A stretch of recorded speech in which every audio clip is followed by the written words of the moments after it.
What's going on, Dragon Ball Z fans? UnrealEntGaming here today, and today we're going to be discussing the possibility of there being a Dragon Ball Xenoverse 2. Now, in many perspectives, for those people out there who have purchased Dragon Ball Xenoverse, and of course if they have beaten the game, towards the ending you would already know that they're hinting towards another game. Now, as great as Dragon Ball Xenoverse is, there are many problems with the Dragon Ball Xenoverse that many people have been experiencing other than myself, and of course if they're planning on releasing a Dragon Ball Xenoverse 2, I think the very first thing we all want to see be fixed within Dragon Ball Xenoverse 2 is a better server. The servers for Dragon Ball Xenoverse have been crashing left and right. Their servers have been down for maintenance. The servers have been absolutely horrible.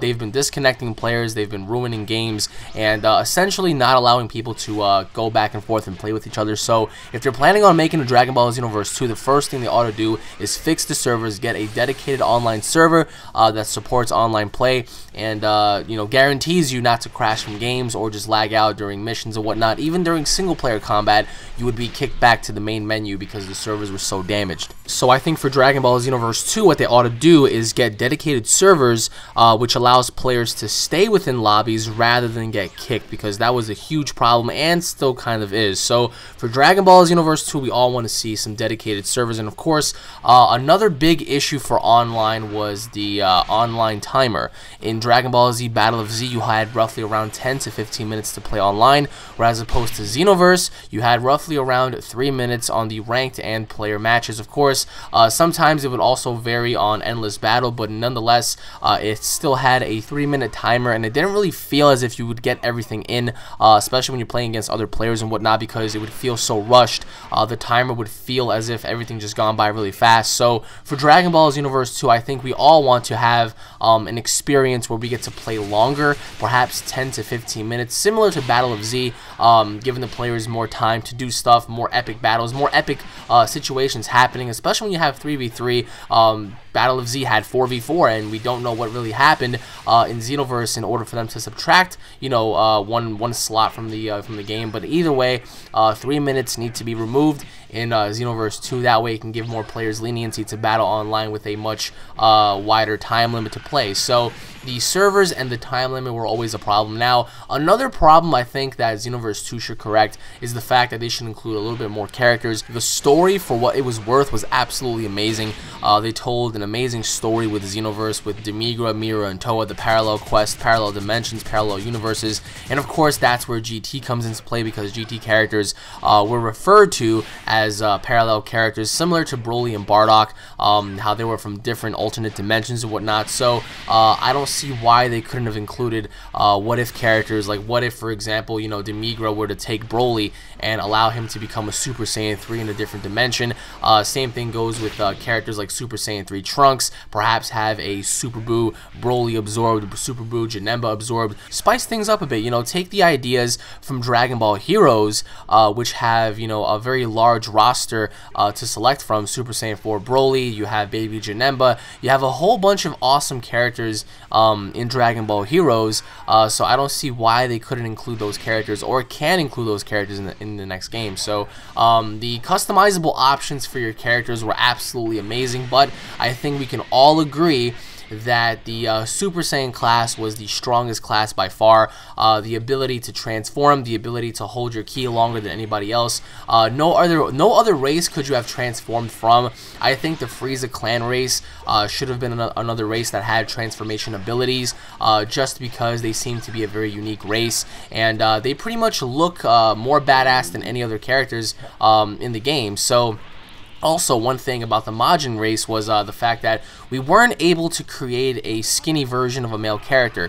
We had to stick with a oversized, bloated Majin Buu character, and that's why a lot of people selected a female version of the Majin Buu race, because she looked a bit similar to Kid Buu, and she looked more badass than the male version. So they definitely need to correct that nonetheless. Allow players to have an option to customize a male version of Majin Buu, in which they can, dictate whether or not he wants to be skinny or fat. So the customizable options in Dragon Ball Xenoverse were absolutely amazing.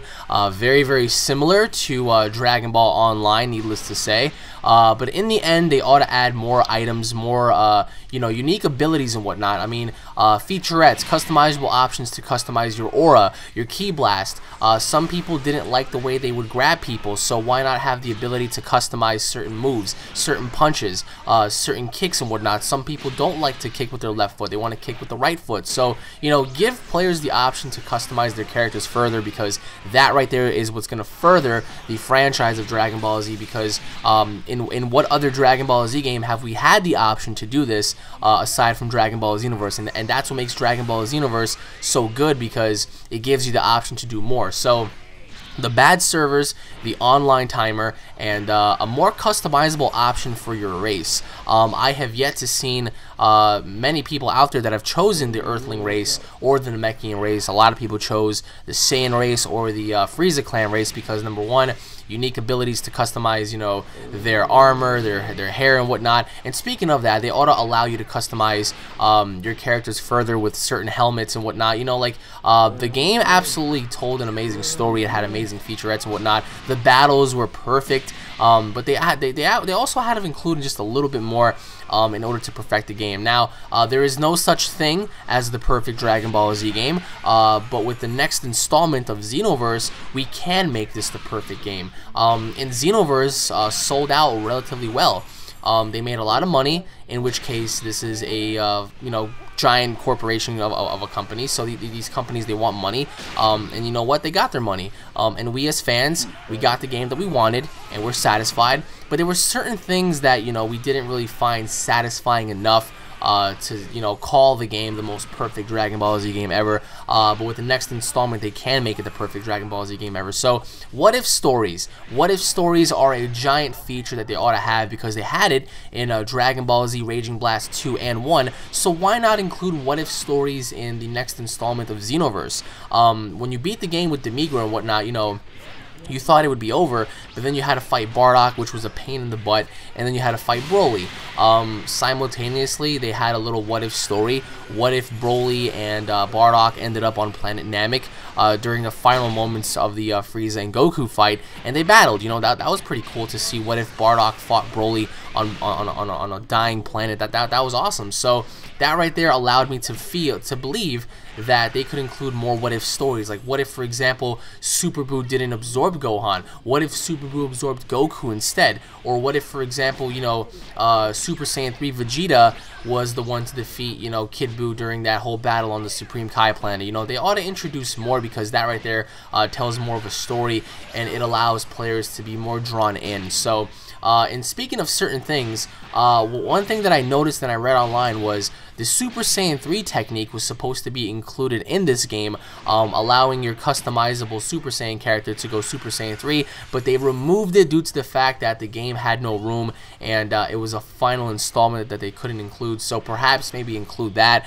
allow the players to transform even further into a Super Saiyan 4. Like, that right there would have told an amazing story as well, going online, battling it out, and then all of a sudden your character goes from Super Saiyan 1 to 2 to 3 and then to 4. Like, that right there would have been amazing. So one more thing I will say, environment destruction. How come in every other Dragon Ball Z game we're able to punch and kick and throw each other through buildings and whatnot, but in this game, if you guys go to West City and you guys battle it out and you throw somebody, how come they don't go through buildings and whatnot? It makes no sense. You're throwing large spirit bombs, you're unleashing large final flashes and Kamehameha waves. How come these attacks aren't really destroying buildings? How come there's no environment destruction? There's minor environment destruction, little rocks here and there, little glass here and there, but needless to say, it's not as, gigantic as it was in Dragon Ball Z Budokai Tenkaichi 3, when you would literally annihilate everything around you, like leaving it to be a barren wasteland. So that right there, I feel like in Xenoverse 2, they ought to have a lot more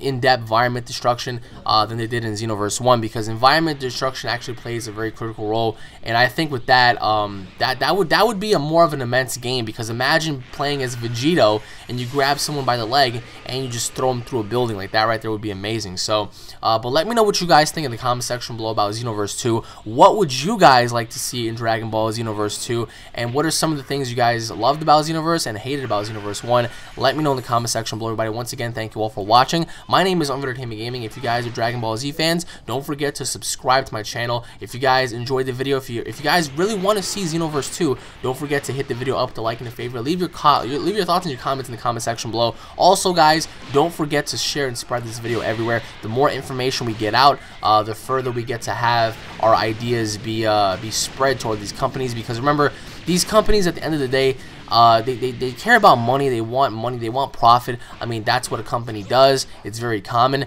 But when you have a community that voices their opinion, often than not, there's somebody out there in the executive office who's going to sit down and listen. So you'll never really know. Once again, everybody, thank you all for watching. Stay tuned for more. Also, it has been a pleasure to battle with many of you guys on Xenoverse. It's been so cool to see all of your characters. And in case you guys haven't seen it, you might want to go on ahead and check out my previous episodes, or you guys can go to UnrealEnt Network and go watch all the subscriber battles there, because they have been absolutely just immense. The maps in this game are just perfect. Although we all want to see a bit more maps, I for one would love to fight on Beerus's homeworld. I think that right there would be amazing. But needless to say, Dragon Ball Xenoverse 2 has a lot to offer and could have a lot to offer, and it's up to us to make it that way. So once again, guys, thank you all for watching. Long live Planet Vegeta and all the Saiyans on there, guys. Take it easy, and I'll be seeing you guys later. Peace.